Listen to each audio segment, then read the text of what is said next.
네, 자 이번에는 그 앞에서 본 장하준의 우리는 여전히 계획경제 속에 살고 있다라는 주장에 대한 반론으로 송행강의 현대자본주의 경제는 계획경제가 아니다라는 주장을 살펴보겠습니다. 송행강의 주장의 핵심은 이거예요. 기업의 계획, 정부의 계획 같은 거 아니다. 서로 다른 거다. 그죠? 서로 다른 거다 이거예요. 기업의 계획은 이윤을 동기로 하는 것이고 반대로 정부의 그 계획은 그게 아니라 이거죠. 본질적으로 다르다는 얘기예요.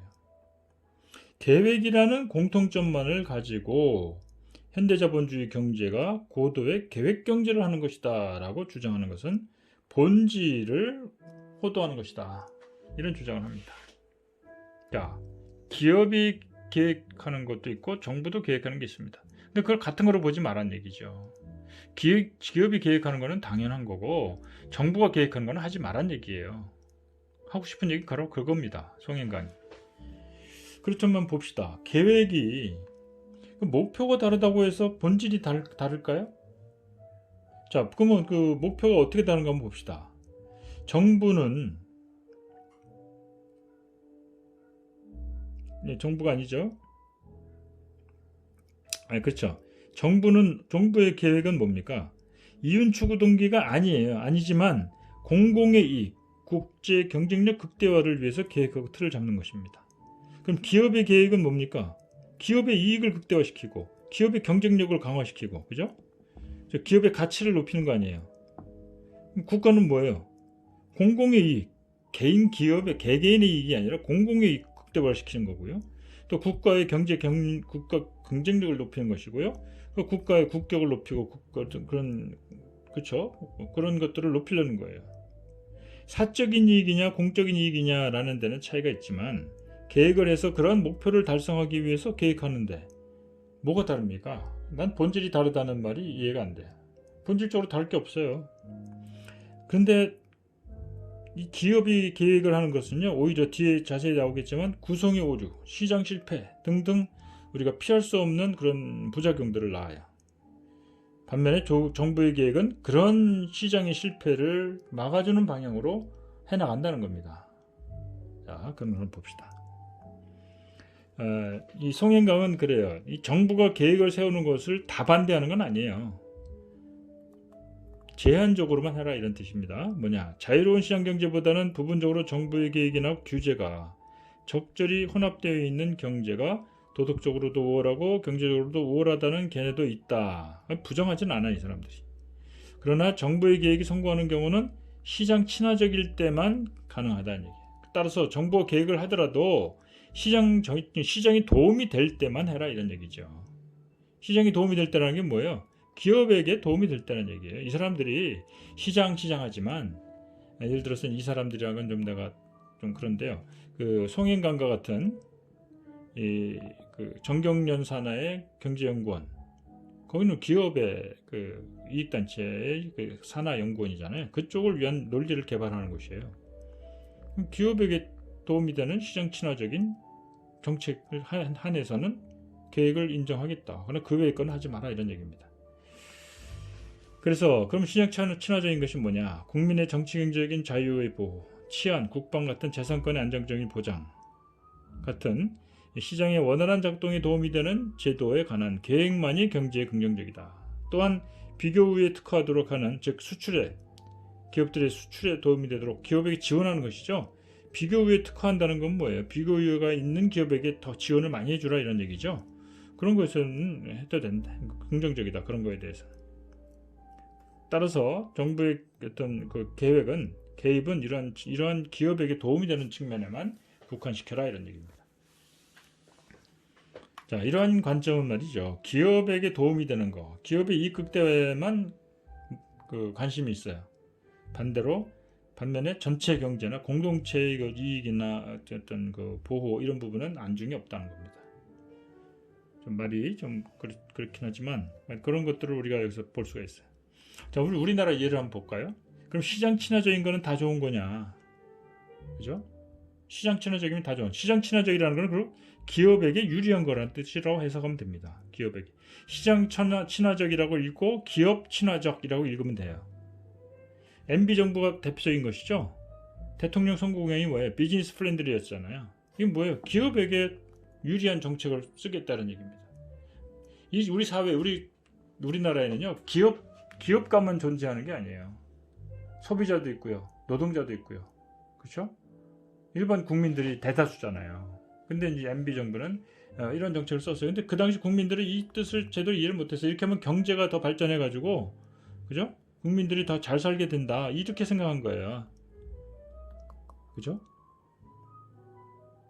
그런데 들여다보니까 비즈니스 프렌들리는 기업가 출신답게 기업에게 유리한 정책을 하겠다. 이것으로 나중에 지나고 나니까 판명이 되잖아요. 그죠? 그래서 이제 그 대표적으로 MB가 추진했던 것 중에 하나가 국영기업을 민영화시키는 겁니다. 앞에서 우리가 경제 그 기업의 우리 계획을 하는 게 있잖아요. 정부가.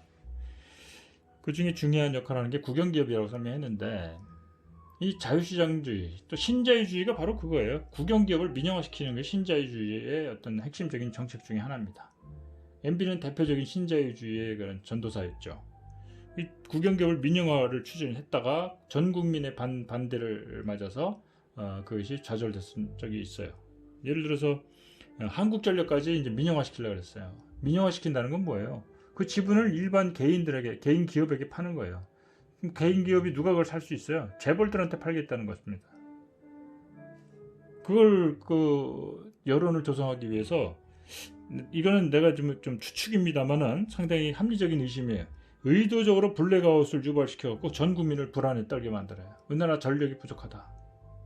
이거는 국영기업이, 한국전력이 국영화되어 있어서 비효율적으로 운영되기 때문에 그렇다. 이것뿐 아니라 전기, 수도, 철도 이런 기관산업까지 다 민영화 하려고 그래요. 수도도 팔려고 그랬죠. 한국전력 팔려고 그랬죠. KTX 철도도 민영화 시키려고 그랬어요. 하여튼 난 지금 생각하면요, 좀 큰일 날 뻔했어요. 이런 것들을 민영화를 시도합니다. 전기 그 관련해서 말이죠. 그 당시에 그 블랙아웃이 됐던 적 여러분들 혹시 기억할지 모르겠어요. 여러분들이 어렸을 때라서 모르겠지만, 그래서 갑자기 막 대도시에 막 전기가 도시 전체가 전기가 끊겨가지고 막 아파트에 사는 사람들 엘리베이터 안에 갇히기도 하고, 그렇죠? 뭐 전체가 다 전기가 다 나가버리니까 참, 그래서 참 온 국민이 놀랬던 적이 있는데요. 나는 이게 왜 좀 의심스럽냐면은, 지금 그 문재인 지금 정권 들어서는요, 원자력을 좀 줄이려고 그래갖고 노후된 원자력을 지금 정지시켰어요. 정지시켰음에도 불구하고 여러분들 지난 몇 년 동안 전기가 부족해서 뭐 힘들었다, 그런 적 있습니까? 물론 아껴 쓰자, 집중적으로 그 소비하는 그런 계절에는 서로 아껴 쓰자, 그런 그 홍보를 많이 했지만, 전기가 뭐 안 돼가지고 블랙아웃 당했다든지 뭐 이런 아주 극단적인 사태 같은 거는 전혀 없었잖아요. 이 원자력이 하나 몇 개 정지돼 있는데도 아무 문제가 없었는데, MB 때는 다 가동됐음에도 불구하고 갑작스럽게 블랙아웃이 왔다는 거예요. 나는 그게 그래서 좀 합리적인 의심이 든다, 이런 얘기입니다. 실제로 이제 뭐 어떤 결과를 볼까요? 미국의 경우에 전기를 민영화 시켰어요. 1960년대인가요? 70년대. 실제로 블랙아웃을 경험합니다. 2003년도인가 그 미국 캘리포니아 쪽하고 저 캐나다 쪽하고 블랙아웃이 와가지고요, 5,500만 명이, 그죠? 어둠에 갇혀가지고 두려움에 떨어야 했습니다. 이게 그 원인이 뭐냐? 민영화되다 보니까요. 민영화되면은 기업들이요, 이윤을 극대화시키기 위해서 비용 절감을 위해서 막 쥐어짭니다. 그러다 보니까는 설비도 관리가 잘 안 되고 안전관리도 안 되고, 이러다가 이제 전력 부족이 나타나서 블랙아웃이 돼버린 거죠. 하여튼 그 민영화가 되면은요, 민영화는 그 목적이 이윤 극대화에 있어요. 그러니까는 뭐 위험한 작업을 할 때도 여러 사람이 할 거를 인원을 줄이니까 한 사람이 가서 하다가 죽는 경우가 많잖아요. 그죠? 우리나라 김용균법 알죠? 화력발전소에서 혼자서 그 위험한 작업을 하다가 그냥 벨트에 끼어서 참 처참하게 죽음을 당했던, 그래서 상당히 지금도 김용균법을 만들었지만 개선도 안 되고 있어요. 그리고 법을 만들었어도. 하여튼 그런 부분들이 민영화의 어떤 민낯입니다. 그렇다고 민영화가 무조건 나쁘다는 게 아니에요. 필요하면 해야죠. 그러나 그것이 과연 꼭 해야 되는가 하는 것에 대해서는 정확하게 잘 따져보고 투명하게 그걸 검증해서 해야 된다는 얘기죠. 자, 이런 것들은 다 어디서 오느냐? 좀 철학적이라기보다도 좀 우리가 좀 생각을 해볼 문제는 뭐냐면은 과연 시장이 국가와 국민보다 더 위에 있는 것이냐? 시장이 우선이냐 이거죠. 즉 시장을 모든 걸 자유롭게 내버려둬야만 된다는 것이 마치 지상 그죠? 과제처럼 떠들고 있어요. 시장 자유주의자들은. 과연 그것이 바람직할까? 한번 생각해 보자는 겁니다. 우리가 사람이 먼저단 말을 많이 하잖아요. 모든 것이 사람 나고 돈 났다. 여러분들 들어봤나 모르겠어요. 옛날에 그런 말 많이 했어요. 사람 나고 돈 났지 돈 나고 사람 났냐. 그게 바로 여기에 대한 핵심적인 표현이라고 봐요. 이 시장이라는 게 뭡니까? 기업들이 거기서 이윤을 추구하는 것이에요. 이윤을 위해서는 사람이고 뭐고 환경이 파괴되고 말고 자기만 이익 보면 된다는 이기심이 극단적으로 발휘되는 곳이 바로 이 기업들의 전쟁터죠. 그래서 그것을 한번 우리가 다시 돌이켜 볼 필요가 있다는 것이고요. 그래서 시장을 우리가 어느 정도는 자유롭게 두되 그것이 국가나 국민들에게 피해를 주지 않도록 하는 선에선 통제가 필요하다는 거죠. 심지어는 국가조차도 국민을 위해서 봉사하는 겁니다. 그러니까 시장도 역시 시민을 위해서, 시민에 의해서, 시민을 위한 그런 시장이 돼야 된다는 거예요. 시장 자체를 위한 시장이 아니라 시장도 결국은 그 시민들에게 봉사하기 위해서 존재하는 거 아닙니까? 그런 의미에서 볼 때 시민, 시장, 곧 기업, 그죠? 기업이 이익을 추구함으로써 시장의 여러 가지 소비자들에게 많은 혜택을 주는 건 많지만 그렇다고 지나치게 자유롭게 두면은 그것이 오히려 환경도 파괴하고 그 직원들도 착취하고 또 소비자들에게 많은 피해를 줄 수 있는 그런 것들이 항상 있어요. 그렇기 때문에 우리가 관리를 해야 된다는 것이죠. 그래서 기업이 이윤을 추구하는 것이 국가 전체적으로는 해가 되는 경우가 많기 때문에 우리가 정부의 역할이 필요하다는 것이고요. 또 환경 파괴를 막고 거대 기업으로부터 소비자나 중소기업 자영업자를 보호하기 위해서라도 이런 관리가 필요하다는 겁니다. 시장은 이윤을 추구하기 위한 약육강식의 정글이기 때문에 그냥 내버려두면 진짜 이거는 뭐랄까요, 전쟁터 같이 돼버리는 거예요. 너 죽고 나 살자 이런 얘기죠. 다른 사람 다 죽어도 자기 기업 자기만 이익을 많이 내면 최고다라는 그런 세상에 살고 싶겠어요? 여러분들 한번 생각해 보세요. 그래서 우리 사회가 과연 어떤 방향을 추구할 것인가 한번 생각해 보라는 겁니다. 그래서 이러한 시장 실패를 조정하고 최소화하기 위해서 기업과 시장을 감독하고 관리하는 시스템이 필요하다는 주장이 나오는 겁니다. 자, 국가가 계획을 하느냐 안 하느냐 하는 말과 관련해서 과거에 우리가 국가 경영이란 말을 많이 썼어요. 국가 경영. 국가도 경영하는 마인드로 해야 된다. 즉 계획을 세워서 기업이 기업 경영을 하듯이 국가도 경영해야 된다. 그럼 무슨 얘기예요? 기업은 아주 철저한 계획에 의해서 생산 계획, 판매 계획, 그죠? 인력 공급 계획, 그죠? 자금 조달 계획, 자본 조달 계획, 원료 공급 계획, 모든 게 다 계획이에요. 그렇듯이 국가도 국가 경영한다는 얘기는 그런 계획적인 마인드로 국가를 운영한다는 얘기죠. 예를 들어서 국제 경쟁력을 높이기 위해서 선단식 경제 계획을 해요. 예를 들어서 일본의 메이지 유신 직후에 일본은 급속도로 경제가 조직화되고 발전하던 시기입니다. 이때야말로 선단식 경제 계획을 한 거예요. 중앙정부에서. 우리나라는 어때요? 1970, 80년대, 60년대부터 80년대까지 바로 이 선단식 경제 계획을 했던 겁니다. 그랬더니 어땠어요? 경제가 급속도로 발전하는 경제 기적을 이뤄내잖아요. 그러나 이제 그 이후에 일본이 어떻게 돼요? 지금의 잃어버린 30년 같은 모양을 보이고 있죠. 게다가 자유시장 경제에만 의존하는 것은 구성의 오류를 낳습니다.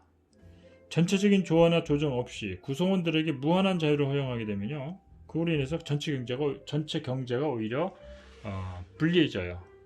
구성의 오류는 앞에서도 한번 얘기한 적이 있어요. 야구장에 갔을 때 야구 구경하는데 맨 앞자리 사람이 일어나기 시작하면 모두가 다 서서 봐야 돼요. 좀 한두 사람 앞에서 자기들이 잘 보려고 하는 거, 자기 이익을 위해서 하다 보면은 다른 사람들도, 뒷자리 있는 사람도 자기가 잘 보려고 또 일어서요. 그럼 그 자기 뒤에 있는 사람이 안 보이잖아요. 그건 아는 것 없이 일어나는 거예요. 그러다 보니까 그렇게 한 첫 번째, 두 번째, 세 번째에서 뭐 맨 뒤에 있는 줄까지 다 서서 봐야 되는, 모두가 불편해지는 거죠. 그런 것을 우리가 구성이 오리한 예로 보여주는데, 경제도 마찬가지예요. 개별 기업들이 자기들의 이익을 추구하기 위해서 하다 보면은 자신은 이익을 볼지 모르지만 경제 전체로는 해가 될 수가 있다는 거죠. 또 한 가지 예를 들어볼까요? 지금 겪고 있는 그런 팬데믹 현상을 볼까요? 이거를 우리가 시장 시스템만으로 극복할 수 있겠어요? 이게 비상경제 시스템이에요. 이 시장에서 맡겨놓으면 어떻게 될까요? 단적인 예로 의료 서비스에서의 미국 시장과 한국 시장을 한번 볼까요? 미국은 거의 이것이 이제 시장화되어 있어요. 의료보험도요, 개별적으로 자기 돈 있는 사람은 의료보험을 구입을 해야 돼요. 돈 없는 사람은 의료보험이 없어요. 우리나라는 어때요? 정부가 모든 것을 국가적으로 관리를 해가지고 국민 모두가 다 의료보험을 갖고 있잖아요.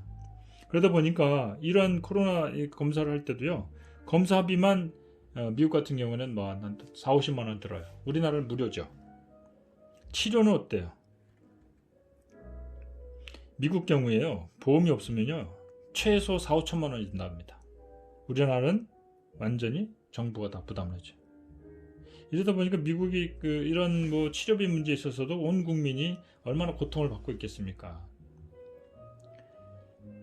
자, 이러한 상황에서 정부가 하는 일이 굉장히 중요하죠. 시약을 만들어내고, 치료제를 만들어내고, 백신을 개발하고, 이런 거에 대한 계획, 지원, 그죠? 뭐 마스크 공급도 하나의 예입니다. 마스크를 시장에 내버려두면 어떻게 됐을까요? 사재기가 일어나서 마스크 초창기 때 우리가 마스크 없어서 난리 났잖아요. 그거를 정부가 이제 통제해가지고 정부가 배급제로 하다가 나중에 이제 마스크 공급이 원활해져서 이제 자유롭게 약국에 언제든지 살 수 있게 됐지만요. 처음에는 굉장히 문제가 심각했어요.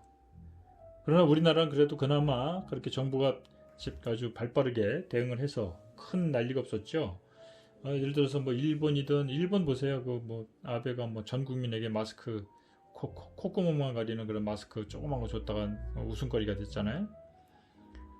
다른 나라 미국 같은 경우도 마스크가 없어가지고 막 그 중국이나 또 유럽에서 막 그 생산돼서 가는 것도 가로채가고 막 난리가 났었죠. 혹시 여러분들은 알지 모르겠지만 그나마 이제 우리나라는 이런 부분에 있어서도 잘 대처를 했습니다. 게다가 이제 그뿐 아니라 이 코로나 또는 그 전염성 질병에 대한 예방 교육, 그런 거 계획하고 실행하는 그런 것들은 시장에서 누가 합니까? 그런 면에서 정부의 계획을 우리가 중요하다는 걸 알아야 됩니다. 이런 과정에서도 정부의 계획은 필수적이었다. K방역, 우리나라의 방역 시스템하고 다른 나라의 시스템을 비교해 봅시다. 다른 나라는 어땠어요? 지금 우리나라 빼고는 전 세계가 다 지금 대단한 지금 대재앙의 직면에 있어요. 정부 대책이 미숙하고 나태했고 타이밍을 놓치고, 그러다 보니까 일본, 미국, 유럽 전역 전부 다 지금 재앙적인 수준의 그런 감염이 확산되고 있어요. 지금 뭐 미국 같은 경우는 막 매일 하루에 막 6만, 7만 명씩 막 확진자가 나타나고요. 이태리, 독일 이런 데도 최한 하루에 뭐 10,000명, 2만 명 또는 3만 명씩 하루에 확진자가요. 우리나라는 지금 누적 확진자가 2만 몇천 명인데 걔네들은 뭐 하루에 막 2만 명, 3만 명 매일 쏟아져 나옵니다. 미국은 뭐 8만 명씩 막 7만 명, 8만 명씩 나오고, 그런 걸 볼 때 정부가 이런 부분을 잘 계획적으로 대처를 하느냐 못하느냐에 따라서 온 국민이 이제 힘들어지느냐 아니면 편하게 위기를 넘길 수 있느냐, 그런 겁니다. 이러한 그 결과는요, 경제적인 결과로 이루어져요. 우리나라가 경제 성장률이 OECD 1등이에요. 1위입니다. 1위. 이게 뭐 아주 수준 마이너스 한 2.0% 정도 돼요. 2% 마이너스 2% 되는데 우리나라 언론은 그러죠. 우리나라 IMF 이후에 최초로 마이너스 역선장을 했다. 그것만 딱 보도하고 끝납니다. 굉장히 좀 그 국민을 속이는 거죠. 미국은 마이너스 뭐 10몇 퍼센트, 유럽도 보통 기본으로 마이너스 10%, 마이너스 7%, 8%, 일본도 마이너스 한 8% 이렇게 나가버려요. 모두가 마이너스 10% 가까이 될 때 우리나라는 마이너스 2%밖에 안 합니다. 전교 1등이 되는 거예요. 여러분들 시험을 봤는데 시험이 너무 어려워가지고 모두가 평균 점수가 예를 들어서 뭐 40점 몇 개 안 됐어요.